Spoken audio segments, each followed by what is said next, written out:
This channel is for educational purposes only. Make sure you do your own due diligence before making any investments. And there is inherent risk in trading, so it's speculative. Just make sure you keep that in mind. Hi, this is Joe Rabil with Invest Like a Pro. We're going to talk today about the S&P and the QQQ. I want to give an update. Going to also speak to a specific trade setup that took place. If you're willing to go down to a slightly smaller time frame in the Spider, it was a pretty outstanding trade. And then also I want to explain how sometimes you want to be a little bit more, or when it's okay to be a little bit more aggressive on the trigger time frame, and when you have to be a little bit more, wait for a little bit more confirmation. So I'm going to go straight into the S&P, and we've got all four time frames in here. I have made mention a few times this 3,400 area throughout the last month or two. And if you notice, the monthly chart is basically trading, in the last 3 months has spent time trading around this 3,400 zone. It hasn't clearly broken through and then held it on a pullback. It's been more like break above and then it comes back down through like it did last month, and now it's doing the same thing. So far for the month, we are sitting inside the range of last month, and it looks like after today's rally, we've only got one more day left in the month. So, odds are pretty good we're going to stay at a inside bar, and that sets the stage for something more meaningful for the month of November. So just want to keep that in mind. Anytime you have an inside month, you want to be on the lookout for some more activity the following month. Let's take a look at the weekly chart. So we came down and actually violated the 18-week line, at least to a small degree, and coming down towards support we've been discussing. So the 18 is rising above the 40. The 40 is actually a little bit more flat, but I would still consider this time frame to be in an uptrend. And, I think this is healthy, what's taking place. Instead of just pulling back and going again, we made a big run from the lows in March, and, this should take a longer breather. Anytime you just have a quick pullback and then take off again after a long extended run, I think you put yourself in a little bit more of a dangerous spot. So this consolidation is actually, I think, pretty healthy. If we go to the daily chart, I mentioned last time the 3,400 level, which coincided with the 40-day moving average. And I basically said if we broke that 3,400 and the 40, odds are pretty good we were going to go down and test support at 3,200. We didn't quite make it, at least not so far. I still think there's the potential for, a deeper pullback. And one of the things I did want to show is the volatility measure is starting to climb higher again. So, we went through a period where the volatility started to kind of drop a little bit. Again, this is the ATR, 20-day ATR of the S&P on a daily basis. And, it's starting to climb back above its 18 MA. And I think, if we get this to climb up and we get that to turn higher, then the risk levels start to increase. And this area below, if we stay below the 18 on the weekly, which is the blue line, it really does increase odds that we want to come down and test the 3,000 mark. So what we've been talking about is, would it hold 3,400? And, there was no guessing involved. I'll show you on the hourly why that's the case. And if it didn't hold 3,400, then we should be looking for 3,200. Now we got to watch and see what the reaction is at 3,200. And again, we're going to use basically the same method going down to a lower time frame to determine if support is going to hold here. Let's go to the hourly chart. And so I had the trend line in place. We rallied up to it and never got through it. We never showed anywhere near the type of strength that you would be looking for when it comes to the DI line.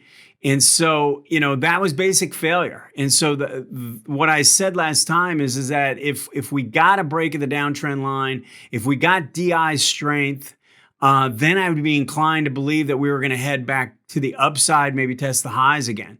But instead, what it did was it failed at the trend line, came back down, and actually started to show some real negative ADX behavior, you can notice the big red reading that shows the strength of the sellers, and the blue line is the ADX crossing up above 25. So notice what took place here. We had the strong move to the downside, and then what it did was it rallied right underneath the 3,400 zone. And so, or right about the 3,400 zone if I'm looking at it. And so if you notice, if we go down one more time frame, and I go down to a 10-minute chart, I just want to show you this because I do think it's important. So we know that this is the rally portion that we were talking about right underneath the 3,400 zone on the hourly. And we had strong action. Again, I just want to point this out. Strong action on the hourly. Big down move to the downside, and then you rallied up. And red DI held 25 throughout this rally to the declining 18 on the hourly.